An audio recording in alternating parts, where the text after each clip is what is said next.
This week on MS Refresh, it's your February edition of the roadmap recap for Microsoft Teams. The big news, Microsoft Teams Premium. It's generally available and marketing its additional licensing as a way to, quote, cut costs and add AI-powered productivity, end quote. But of course, that's never the whole story, now is it? All that and more, subscribe to stay in the know. This is the MS Refresh Show.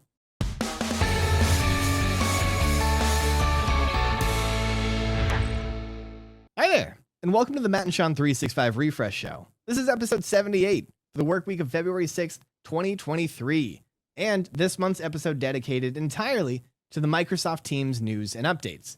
Coming to you from the West Coast, my name's Sean Bugler. And from the East Coast, my name is Matt Wade. Matt Wade, how are you? I'm doing well, buddy. How are you?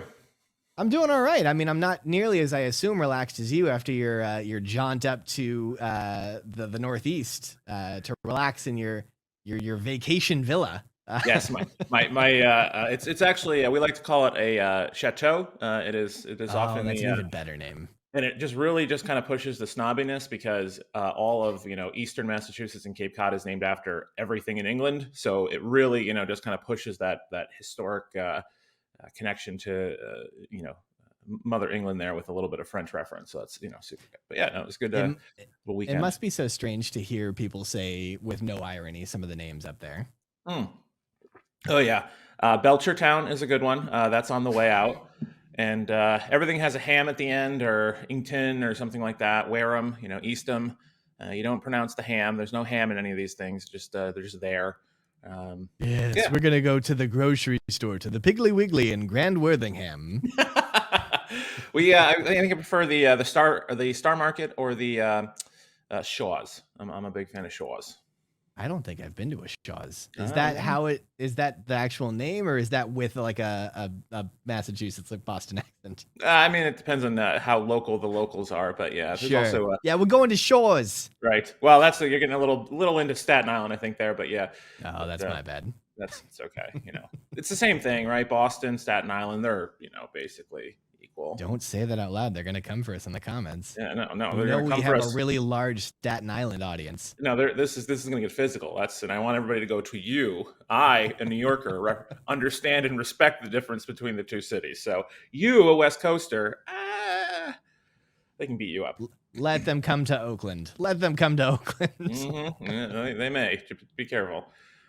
Wade, there's a ton of really exciting stuff in the Microsoft Teams space. It's been a while since we've talked about Microsoft Teams, other than, of course, our weekly coffees where we talk about just Microsoft Teams for 2 hours. Well, yeah, and then you have to throw in that 5-minute buffer at the end to remind me that Zoom exists. Ah, yes, Zoom, the better one.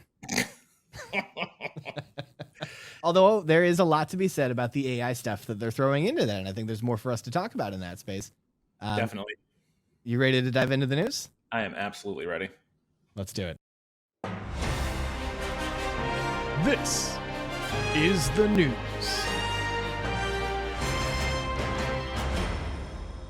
We're back, and it's time to find out where Teams has run off to over the holidays while we've been offline.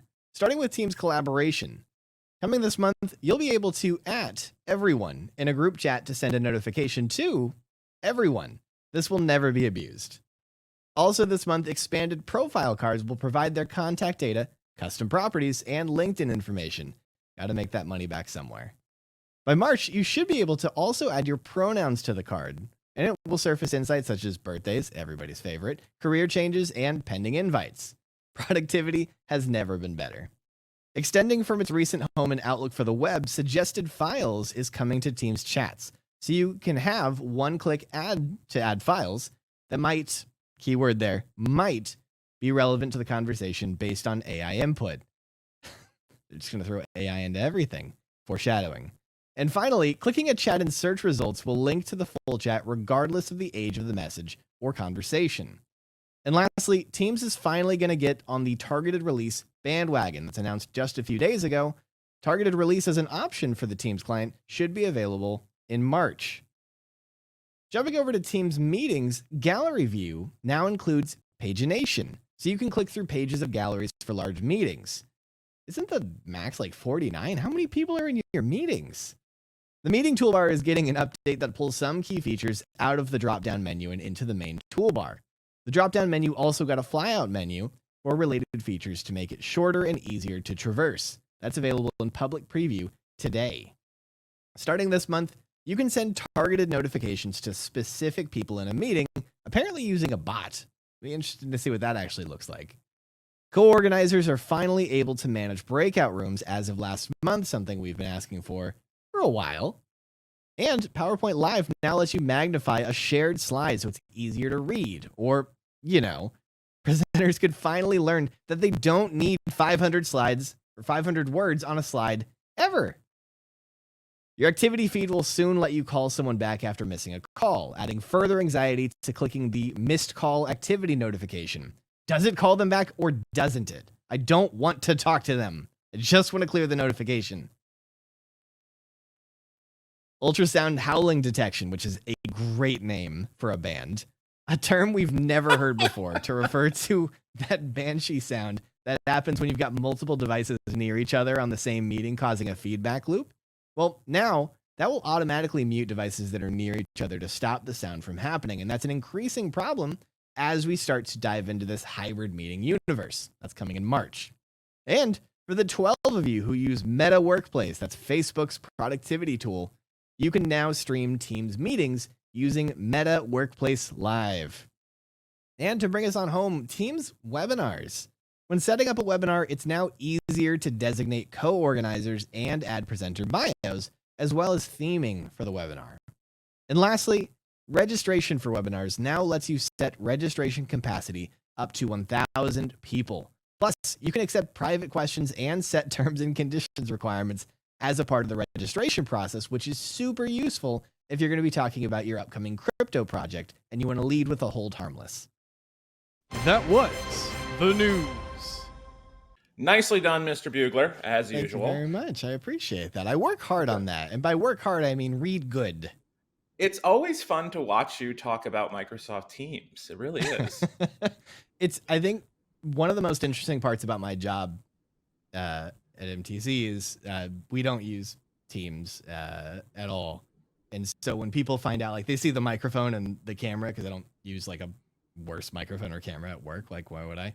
I already have these. People are like, oh, like they joke. They're like, you must have a podcast. And some part of me just wants to let that wash off, but I always kind of just like very quietly mutter, no, it's a Microsoft YouTube show. And then I insist they that's don't look podcast, kind of. Right. Yep. Agreed. Yep. That's good. And then they like go invariably look it up, and they're like, you talk a lot about Teams. You must really like Teams. And I'm like, quite the opposite. I think it's got a lot of room to grow. I'm there to provide constructive criticism that the product team loves to take in. It's of course. I'm sure that they don't have a paper mache effigy of both you and I. And they got paid to make it too. Of course. It was some part of their I don't know. They had a team building exercise or something, and they decided to make the effigies then. And I don't know. Maybe they're doing some voodoo stuff. Every so often, I get random pains in my sides and back. Maybe that's where that's coming from. I have been meaning to talk about your drinking.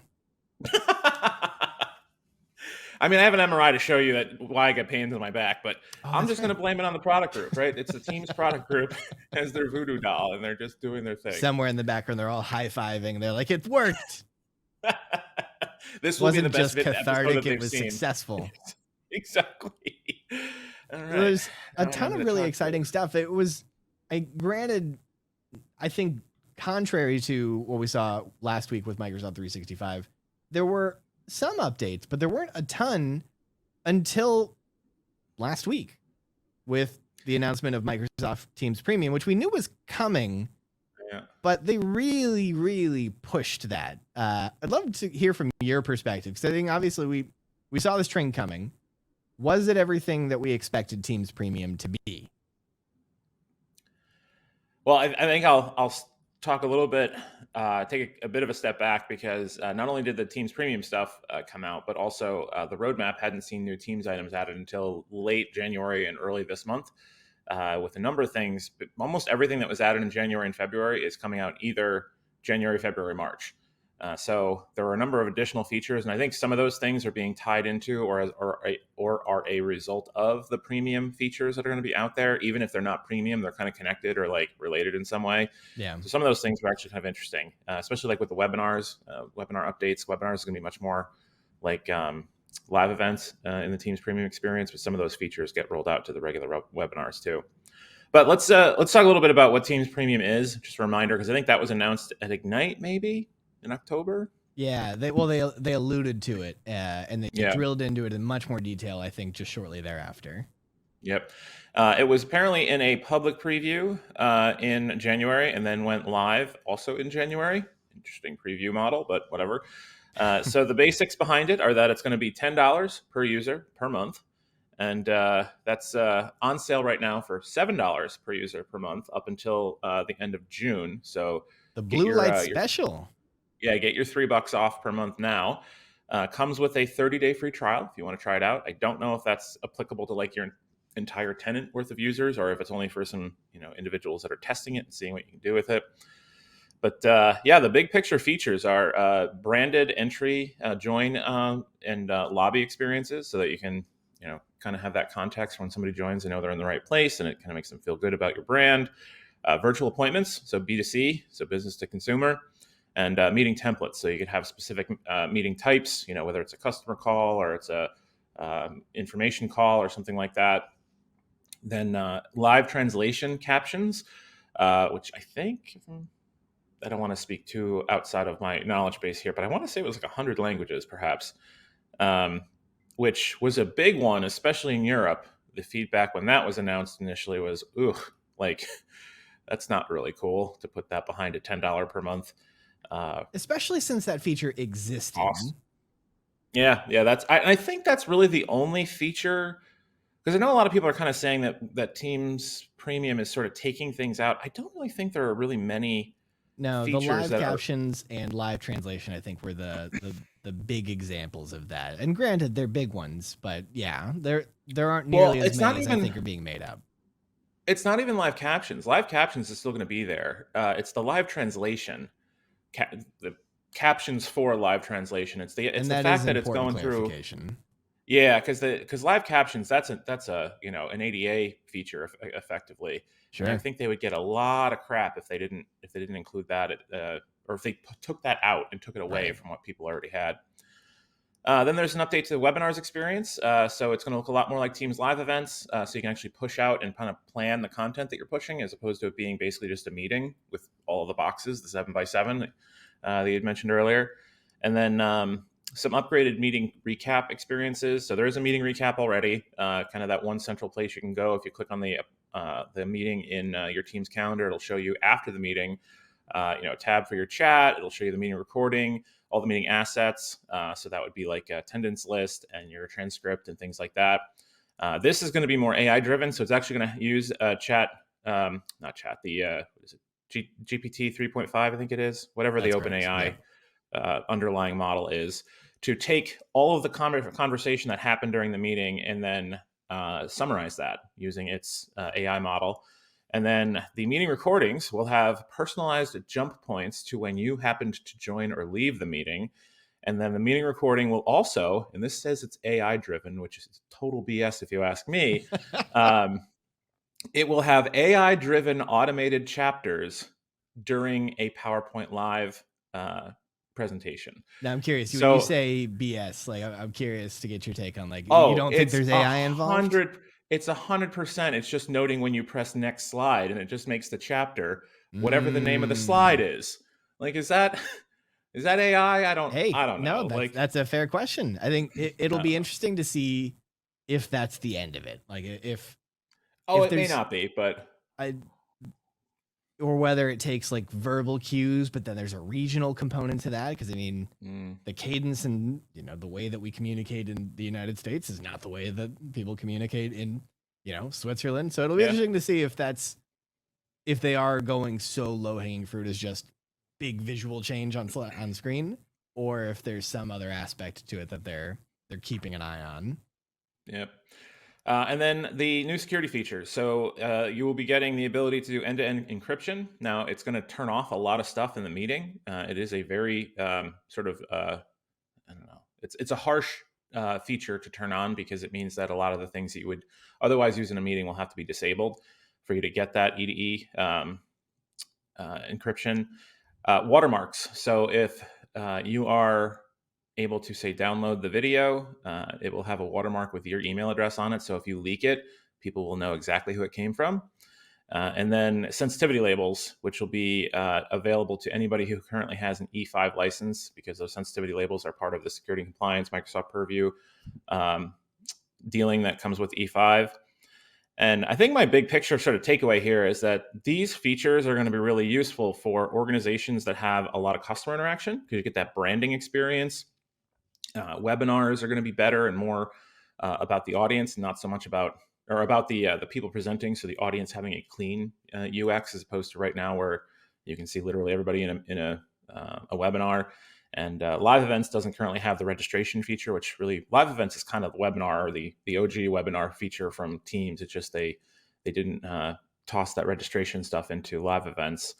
And then the other type of organization that could potentially use this would be ones that have high security needs, right? Or really key on their meetings being, secure and compliant to some extent. So I don't really see it being a huge thing for a lot of big companies necessarily. Maybe some people who have, their legal department wants to have some of this turned on, so they have that purview overview or oversight. But I'm just thinking education, for example. I couldn't see universities and school districts investing in this for what you get out of it. Right. And not only that, it just doesn't offer enough. Yeah, it just doesn't offer enough, I don't think. No. So I'm sure it'll add a lot, they'll be adding a lot more features over time. They're going to have to, because I don't even think they reference Teams rooms, for example. I don't think there's any notable Teams rooms or device benefits that are going to come out of this. So I guess we'll kind of have to see. Yeah, we'll see. Granted, the official announcement said there are over 400 features tied to Teams Premium. I'm sure that there are some quality of life enhancements that exist throughout.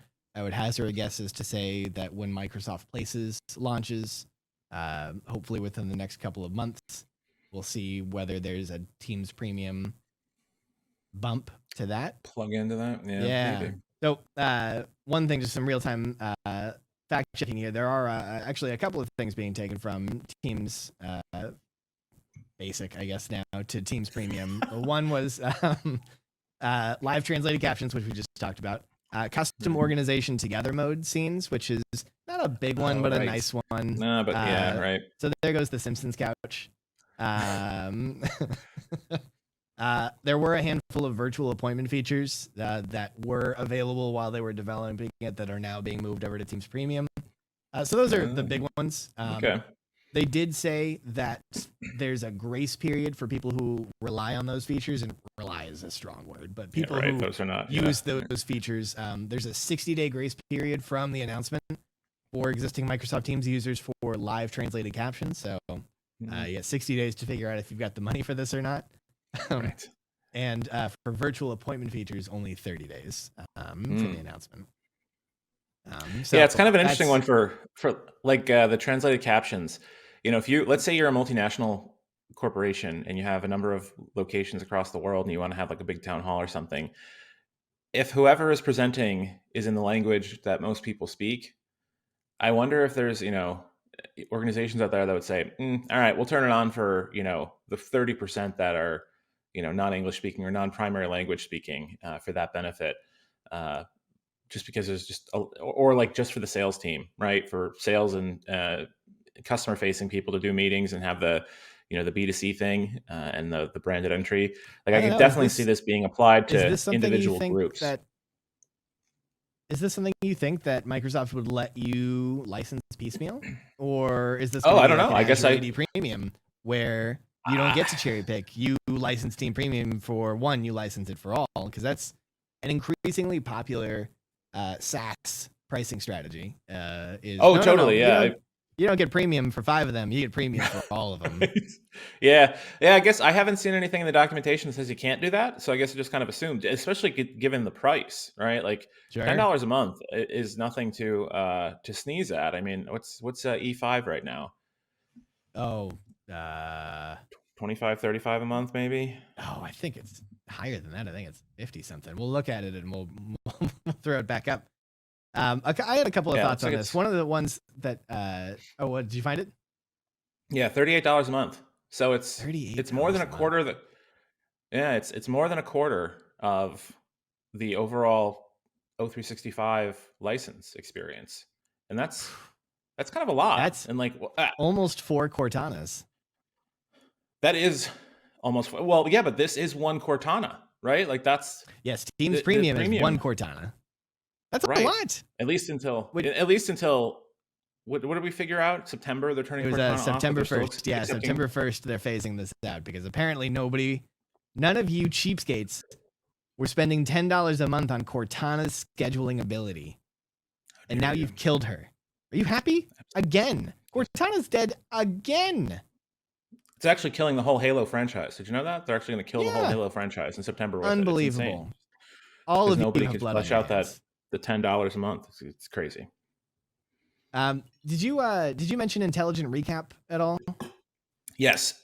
Yeah. Mm-hmm. So that intelligent recap is a big one. Like that, real-time notes, real-time mentions, the full transcript, the topics and chapters, especially for organizations where they're not just organizations where every meeting is a meeting instead of an email, but they're long meetings. Those are incredibly valuable. Are they? Yeah. I was actually going to push back on that one. So I think that the AI-driven meeting notes is super cool. And I think, they're taking every opportunity to pull in OpenAI references to wherever they can. Because, of course, when they announced this, OpenAI nobody was talking about it at that point yet. Because ChatGPT, well, I mean, they were, but like ChatGPT was really the thing that kind of blew up that concept. And that came out afterwards. But, I get the concept where you're going to let the AI take a 2-hour meeting and boil it down to 300 words. That's pretty cool, right? But I find that meeting recordings are something that people just don't use very often. Right. And I mean, Microsoft automatically now deletes meeting recordings after a certain date because they don't want all that data being stored in their system for like 4 clicks, right? So I get that, like, I don't know, maybe like a big meeting or like a super important one, but like the longer the meeting or like maybe even the larger the audience, the less likely somebody's ever going to go back and watch it because they don't have the time for that and they missed it. They just got the recap at their staff meeting or whatever. Sure. And I don't know if I see a ton of value there. Maybe with the chapters being added, because then people can jump to a point and like that auto, gives them the ability to get to where they actually want to be without having to scrub through, a 2-hour strategy meeting or something. But I just don't really see the meeting recording portion of it being super valuable for most people. Now, there might be, key use cases where people are kind of crazy for their meeting recordings, and that's fine. And then maybe you go off and you buy that service, right? Those are undoubtedly going to show up in the comments below. And if they weren't, drop them in the comments. Like, how are you guys using like meeting recordings? Because I know that I'm with you. Like I'm meeting recording happy. Like I will record a meeting just as like a knee-jerk muscle memory reaction because some part of me just wants people to feel reassured or assuaged that there was a recording. But I do think that I appreciate this idea of trying to solve for exactly the problem you're describing here, which is recordings are languishing on the grapevine. They're not being put to use. And why is that? Is it because I don't want to sit through a meeting where I can't even engage? I'm just sitting there trapped with my eyes peeled open, watching them talk about a thing that I know enough about already. Yeah. But I think that the notes, the summary aspect of it is really compelling. If you get mentioned, like if somebody says your name, that gets flagged as something that's useful for you in case they're like call to action items. So I think there's no way that it's ready for prime time in a way that's worth $10. I don't think, but I think that we're moving towards that. And while we're on this topic of ChatGPT and OpenAI for just a quick second here, can I just stand on my soapbox for a moment and say that I'm tired of people saying, do blah, blah, blah with ChatGPT. You're not doing it with ChatGPT. You're doing it with GPT-3 and you're calling it ChatGPT because you're SEO optimizing, and I hate it. Stop it. You're confusing people. I mean, isn't that something to be said about OpenAI's branding, though? I mean, ChatGPT is the entry point to all None of of the. these are good brand names. Yeah, ChatGPT is the closest thing to a good brand. Right. The text experience is chat based. I mean, so that's what they went with. And if it's a language model underneath it that's doing the work, I mean, so be it. I don't know. Like, yeah. Now that's they're it. clearly This not is the only marketing it for sales yet. Yeah. Teams Premium is the only exception I'm willing to make because this one is based on GPT 3.5, which is not publicly accessible via any API. And that is what ChatGPT is based on. So Right. Teams And Premium Microsoft, being said, like, built on ChatGPT, totally fine. By all means, say it all you want. but they're not even. They're actually just saying OpenAI's GPT 3.5. They're using the terminology correctly. It looks like in their announcement. Believe it or not, It's almost like OpenAI is practically a part of Microsoft. I was gonna say, yeah, I think they have some added benefit here to be able to get what they want out of it. But yeah, everything is referenced in here is OpenAI or specifically GPT 3.5. And then the last thing I'll make mention of is intelligent recap features are available today. So like that of all the Teams Premium stuff that we've talked about here, most of it's not ready yet. Most of it's still baking. They're just announcing it and collecting money for it, which is hilarious. Right. Yes. Intelligent recap is one of the few things that's available other than live translated captions, custom organization together. But the things that they're taking from Teams Basic, those things are ready. But the rest of the rest of the big stuff isn't going to be here until the second quarter of 2023. Yeah, it'll be interesting to see. I was actually just looking a little bit at the translation. I'm kind of curious. So, Google Translate is probably the best, translator out there, just especially for the amount of data that it's taken in over the amount of time that it's been around. Right. But the one thing about GPT that is so impressive is the basically perfect grammar that it has in English.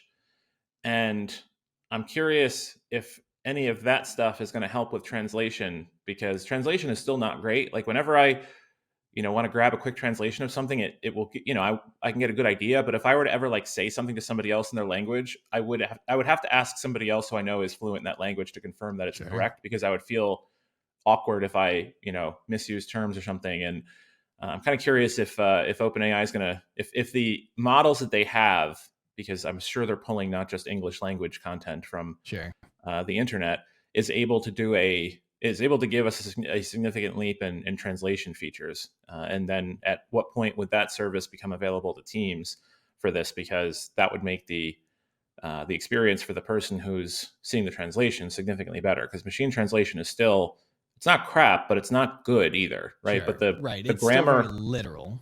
Right. The grammar and wording for ChatGPT and the just GPT 3.5, experience is incredibly good in English, which has been one of the things that like kind of blew my mind to start, was just how good the creation of language and matching the expectations of vernacular English was.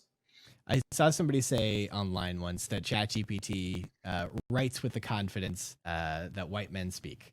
And I think it's a really appropriate, as two white men on a podcast, I think it's a very appropriate analogy. Well, I mean, they're pulling from basically a bunch of white men on the internet probably too anyway, right? What's the population of internet users that are putting content out there since the 90s?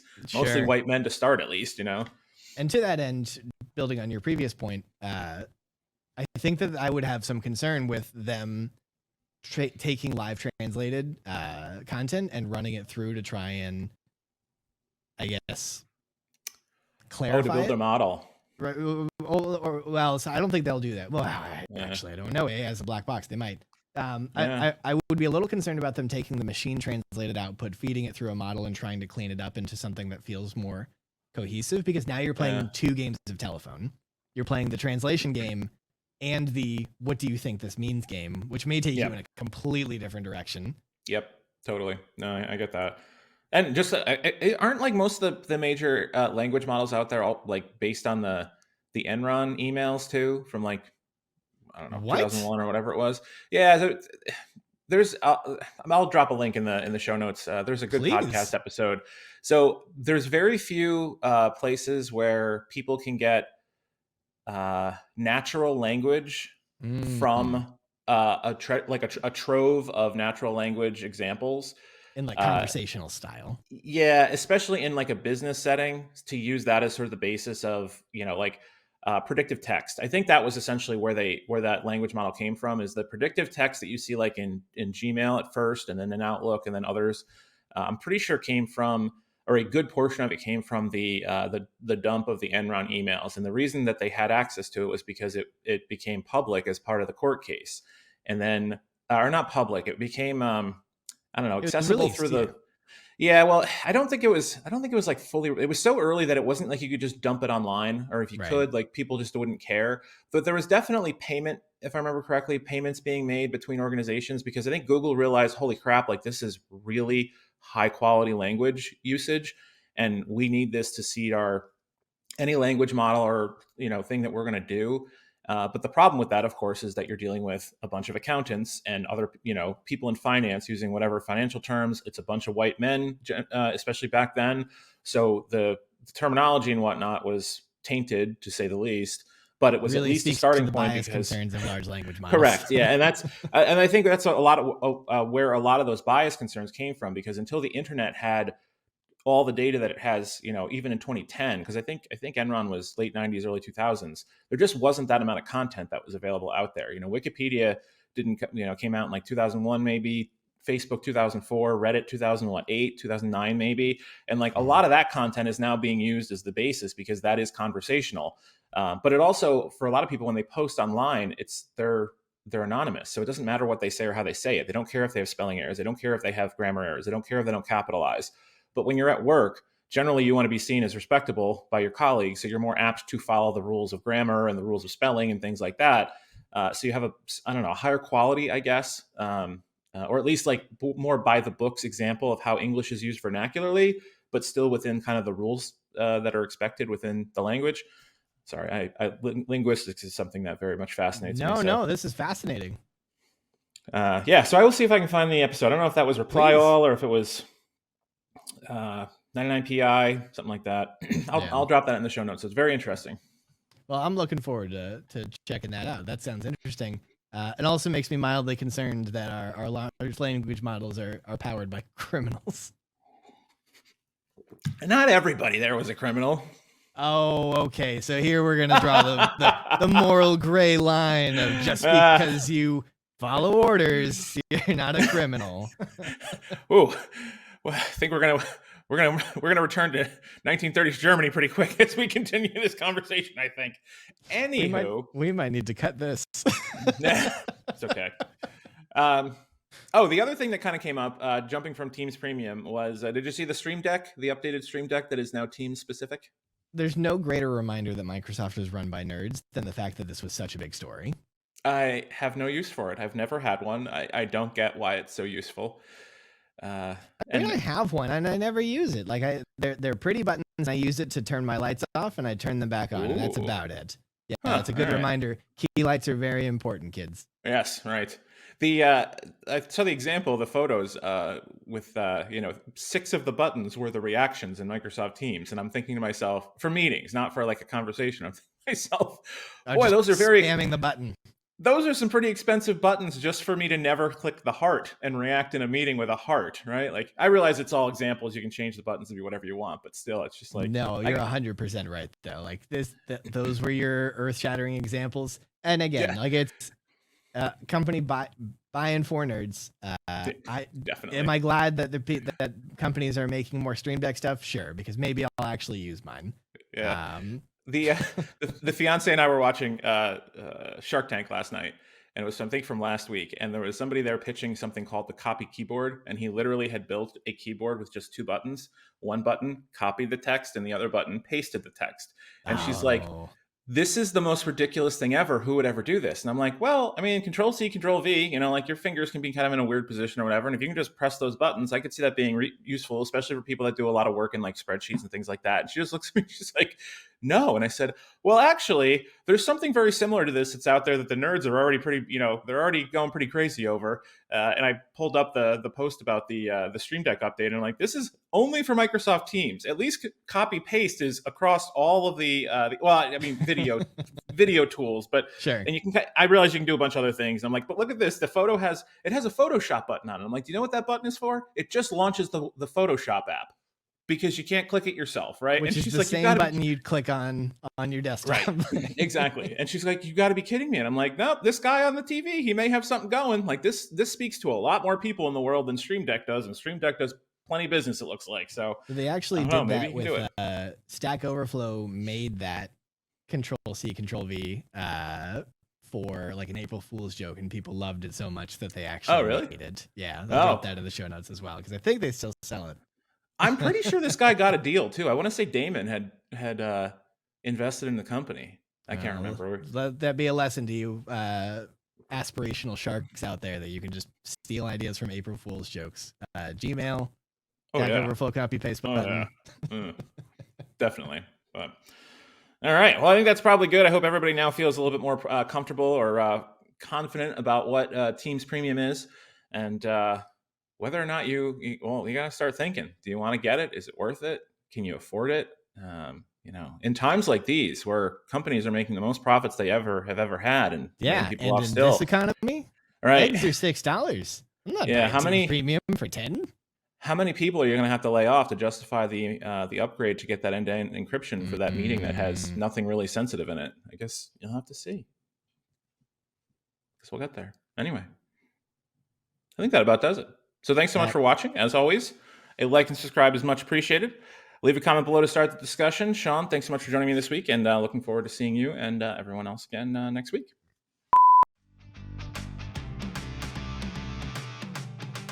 I wish people could see when you're just rocking out during that, usually in the video below, and I'm like, nobody can see the fact that he's just going crazy. It's great.